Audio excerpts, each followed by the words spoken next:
안녕하세요. 한국생명존중희망재단의 황규리 정신건강사회복지사입니다.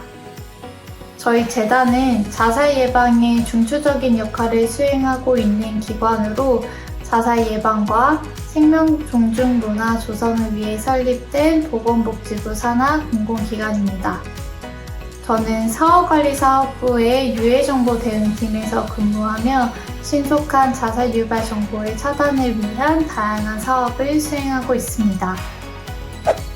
정신건강사회복지사 자격과 6년간의 임상 경력, 그리고 자살 예방 분야의 연구 경험이 도움이 되었다고 생각됩니다. 우선 석사 과정에서 빈곤계층 노인 자살 예방 사업에 영구적으로 참여하며 예전부터 자살 예방 분야에 관심을 가지게 되었다는 점을 말씀드렸고요. 그리고 국립정신건강센터에서 수련을 마치고 삼성서울병원과 서울대병원에서 근무하며 자살 고위험군 대상 위기 계획을 지속적으로 수행했다는 점, 이를 통해서 실무 역량을 갖췄다는 점을 어필하였습니다. 저는 병원에서 근무하다가 비교적 최근 공공기관으로 이직하게 되었습니다.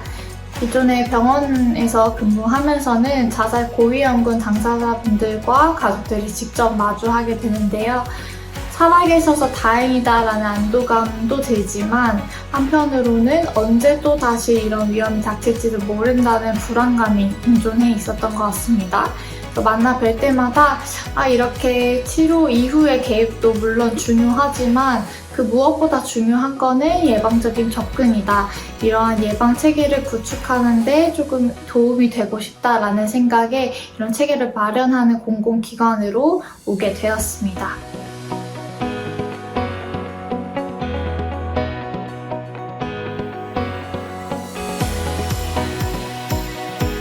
제가 속한 유해정보 대응팀의 주된 하루 일과는 자살 유발 정보의 실시간 모니터링과 사후 대응입니다.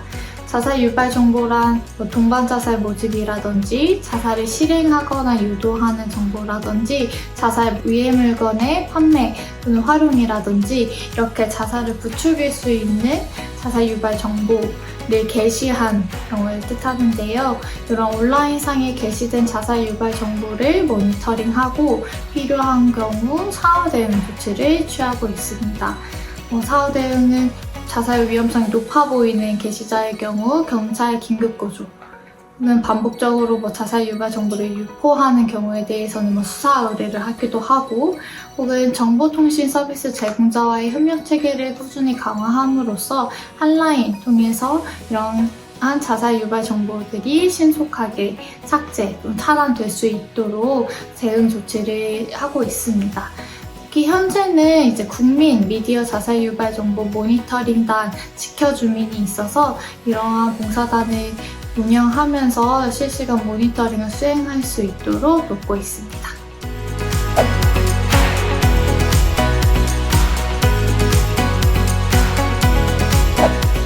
가장 보람 있었던 순간은 이런 자살 유발 정보를 신속하게 차단해서 생명을 살릴 수 있었을 때입니다. 실제로 이제 연락을 주시는 분들 중에 왜 자살 유발 정보 게시했다고 신고하냐 뭐라고 하시는 분들도 꽤 있으신데 결국에는 생각해보니까 이게 내가 그때 신고를 해줘서 지금 살아있어서 너무 다행이다. 이런 것들은 진짜 필요한 것 같다? 라고 얘기해 주시면서 본인이 직접 이런 자살 유발 정보를 공익 제보를 해주시기도 하고요. 그런 순간들이 내가 하는 것들이 온라인상 게시된 자살 유발 정보를 보다 보니까 실제로 어떤 분이 올렸는지 상담하거나 그런 것들은 아니지만 우리가 하는 일이 누군가의 생명을 살릴 수 있는 일이구나 라는 것이 느껴졌을 때가 가장 보람된 것 같습니다. 한편 이제 가장 힘들 때는 살리지 못했을 때인데 이제 저희가 자살 유발 정보를 신고하고 조치 결과를 때로 드릴 때가 있는데 그럴 때 이분은 이제 사망하셨다, 자살하신 채 발견되셨다 이런 소식들을 들으면 뭔가 더 빨리 차단이 되었다면 뭔가 체계가 빨리 잘 마련됐더라면, 신고를 조금 더 빨리 했더라면 살릴 수 있었을까 하는 안타까운 마음과 힘든 감정이 드는 것 같습니다.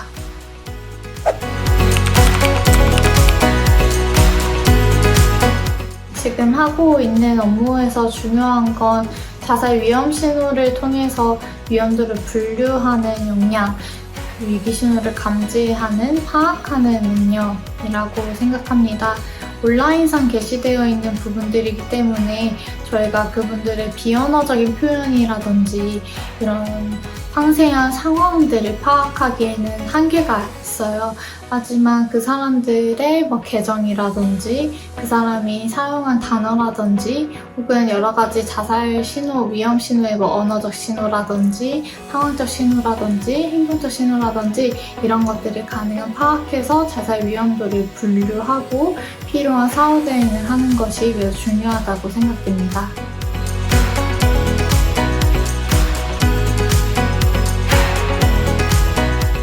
워라밸 진짜 중요하죠. 일단 저희 기관은 유연근무제를 사용할 수 있어요. 저도 지금 7시부터 4시로 요양근무를 사용하고 있는데 이 점이 또 굉장히 만족도가 높고요. 그리고 이외에 육아휴직 제도라든지 이런 단축근무라든지 이런 제도들이 매우 잘 운영되고 있어서 이건 굉장히 큰 장점입니다. 초과 근무 같은 경우에는 팀이나 개인마다 다를 수 있을 것 같아요. 근데 저희 팀 같은 경우에는 이런 초과 근무를 강요하는 분위기는 절대 아니고 필요한 경우에 초과 근무를 신청할 수 있고 초과 근무 수당은 당연히 받을 수 있습니다. 연차 사용이나 이런 부분들도 비교적 자유로운 편입니다.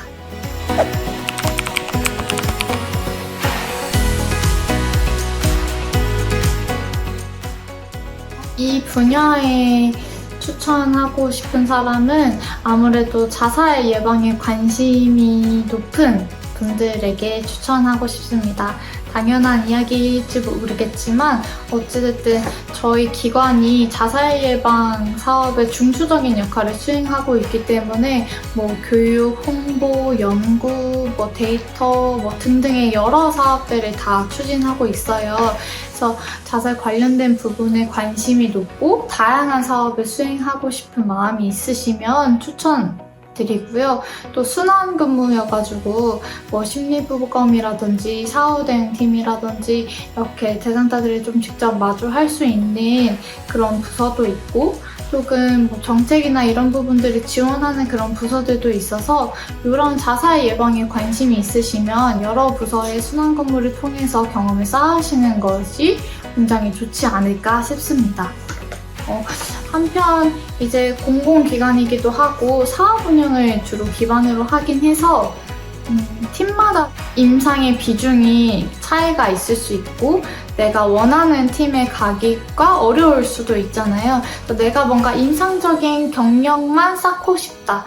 임상적인 역량을 위해서 간다 하면은 조금 추천드리긴 좀 어려울 것 같고요. 또 내가 행정 업무라든지 이런 문서 작업이라든지 이런 거 하는 거 좀 힘들다 하면은 조금 추천드리기엔 어려울 것 같습니다.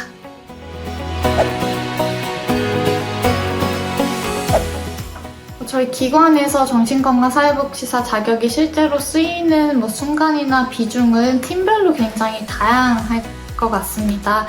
그러니까 심리부검이라든지 사후대응이라든지 상담팀이라든지 유족지원팀의 일부 사업에서는 이렇게 대상자들 직접 만나거나 이런 부분들에서 정신건강사회복지사의 자격이 실제로 쓰이는 경우들이 더 많을 것 같고요. 이외에는 좀 그 비중은 차이가 있을 것 같습니다. 저희 유해정보대응팀에서는 온라인상 게시된 자살 유발 정보의 자살 위험 신호를 감지하고 뭔가 위기 맥락을 읽는 데 주로 활용되고 있습니다.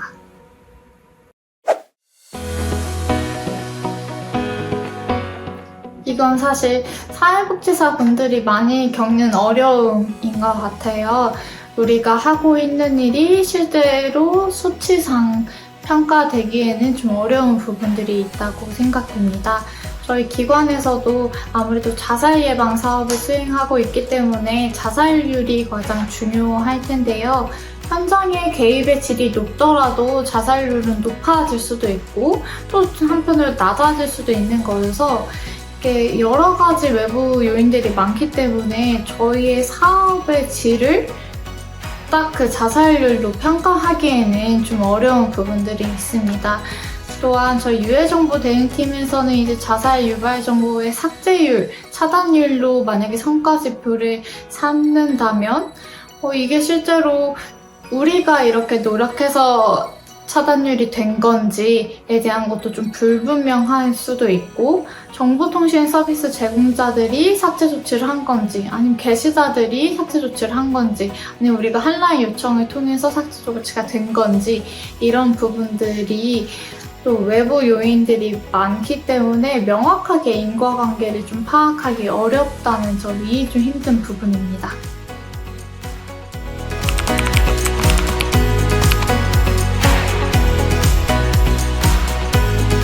안녕하세요.